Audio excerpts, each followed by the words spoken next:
rendu que les gens sont excités, hein? Je pense que les gens t'aiment, Marie-Lou. Ça se peut-tu, ça? Je sais pas. Ouais, je pense que oui. Alors, pour ceux qui joignent à nous, vous êtes à Bonsoir, bonsoir. Je suis Jean-Philippe Vautier, c'est Marie-Lou Wolfe. Et les deux gars sont au comptoir. Ce sont mes échangistes ce soir. Mais j'ai...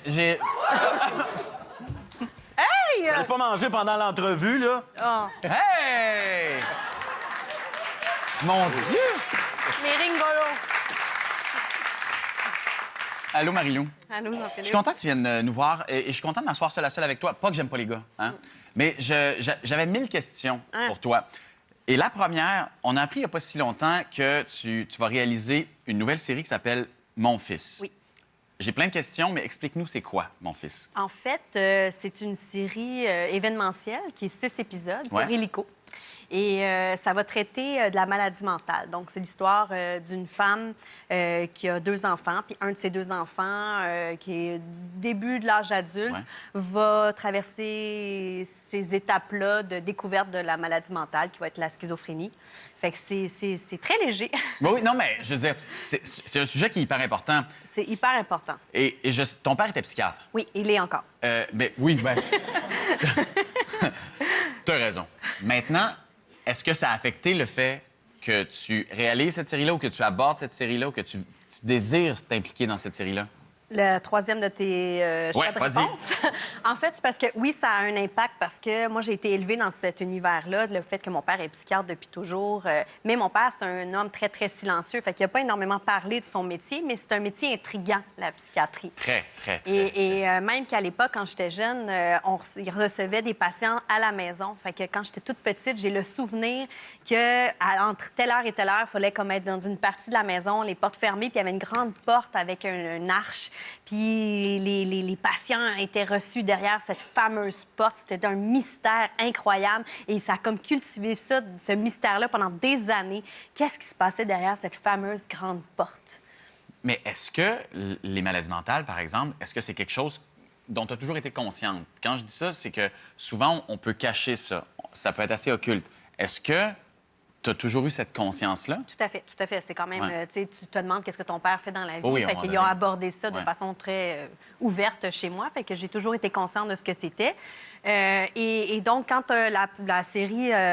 moi, dans le fond, comment ça fonctionne? Quand il y a une série comme ça, il y a Ouais. parfois des réalisateurs qui sont attitrés. Toi, j'imagine que Jean-François était déjà choisi pour faire ta série, mais certaines fois, dans le fond, ils ont un projet, puis ils cherchent un réalisateur. Et donc, on est plusieurs réalisateurs à aller proposer une vision de ce qu'on ferait Comme avec une le audition, projet. dans le C'est fond. comme une audition, mais on est moins candidats. Là. OK. Et oui, donc on présente notre vision de comment on ferait la série.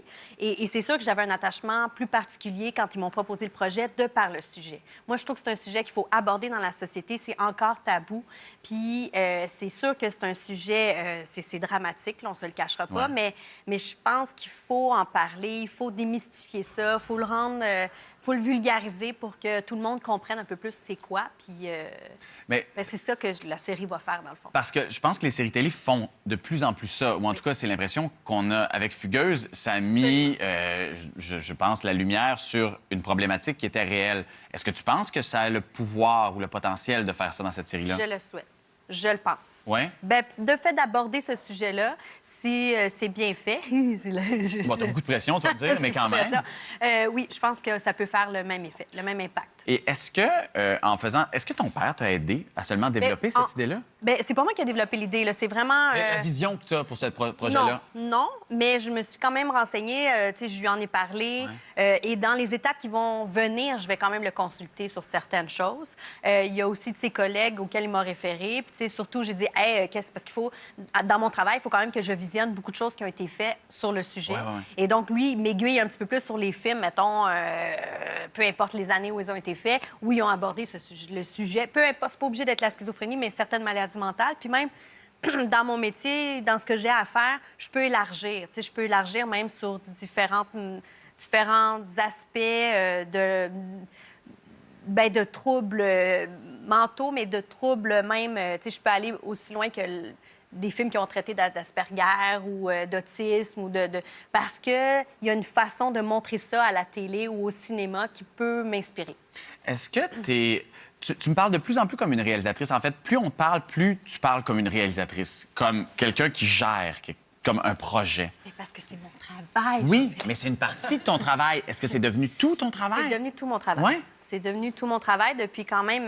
tu sais, ça fait plus de 10 ans que je travaille dans ce sens-là, mais depuis les 5 dernières années, je fais ça à temps plein. Un choix? C'est un choix et un non-choix. C'est-à-dire que c'est un choix parce que c'est vraiment ce que je veux faire, la réalisation. Puis, tu sais, les gens ne le savent pas. Ils ont souvent l'impression, ah, la petite comédienne est devenue réalisatrice. Ben oui! Mais non, moi, j'ai étudié à l'Université Concordia en cinéma. J'ai fait 3 ans spécialisation, film production. Dans toute ma vingtaine, j'ai fait de la publicité, des corporatifs, des courts-métrages, toutes sortes d'affaires. C'était mon rêve. Fait que quand tu étais comédienne, Non, tu avais comme raté ta carrière parce que tu voulais être réalisatrice. Non, mais je veux dire, tu sais, c'est un à côté, dans le fond, être comédienne. Bien, mon but a toujours été d'être derrière la caméra. Mais c'est fascinant, ça. Mais je trouvais le fait, bien, j'aime jouer, mais je trouvais le fait d'avoir accès à des plateaux de tournage de façon privilégiée parce que tu es au cœur en étant comédien. Ouais. Donc, tu as accès directement à la relation avec le réalisateur. Donc, j'ai vu tellement de réalisateurs travailler que je m'inspirais ou pas. Il y en a que je disais, ah, moi, je ferais jamais ça. Ça, je trouve ça comme vraiment fabuleux. Puis la direction d'acteur, c'est difficile. Ouais. Fait que, étant actrice et d'avoir été dirigée par différentes techniques, ça m'a beaucoup, beaucoup, beaucoup appris. Marie-Lou, tu t'attaques à une série sur la psychiatrie. Alors, je vais t'offrir, puis tu n'as pas besoin de payer, là, une petite séance avec Dr Vautier, OK? Oui. Puis avoir des ringolos, ça aiderait, évidemment, mais malheureusement, Laurent est parti avec. Volé. Mais Ça en revienne.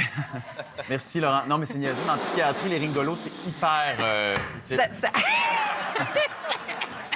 Seigneur. C'est ça. On va y manger vite. OK. J'ai des questions. J'aimerais...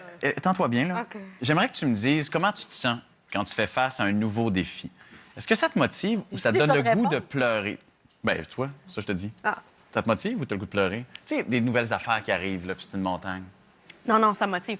Ouais? Oui, ça motive. Ben, il y a des moments où j'ai le goût de pleurer aussi, là. Tu sais, ça oscille, là. Oh, oui, ben, à un moment donné, c'est pas Ça tout le dépend de la temps. période du mois. Ouais. Mais, Hey, ça, c'est tellement personnel. là. mais non, moi, j'ai besoin de... C'est comme mon adrénaline. On dirait que je suis très motivée par des défis, par des trucs que je sais pas tout le temps comment faire. Tu sais, comme là, c'est un sujet que je connais sans connaître, là. Tu sais, oui, c'est vrai que ça a fait partie de ma famille, mais j'ai pas abordé ça de près. Fait que j'ai plein de recherches à faire. Fait que oui, c'est une montagne, mais je suis super... T'es une fille de défi. Ouais. Tes enfants grandissent. Ouais. Liberté ou nostalgie de les perdre? Un peu des deux. Ouais. Un peu des deux. Tu sais, mon plus jeune, il y a 7 ans, je l'appelle encore mon bébé, puis je pense que je vais l'appeler longtemps mon bébé. Ouais, ma mère m'appelle mon bébé, fait que c'est pas Bon, mal. c'est ça. Tu vas être poigné longtemps. Mais je trouve ça... Je trouve qu'en vieillissant, tu sais, on trouve beau tous les âges, puis Ouais. c'est vrai. Tu sais, ils nous disent ça, mais je les aimais quand ils avaient 4 ans, mais là, je trouve que là, on retrouve une certaine liberté quand ils ont 7 et 9 ans, où est-ce que je peux faire des voyages avec eux, je peux faire toutes sortes d'affaires, je trouve ça bien trippant. Une dernière question.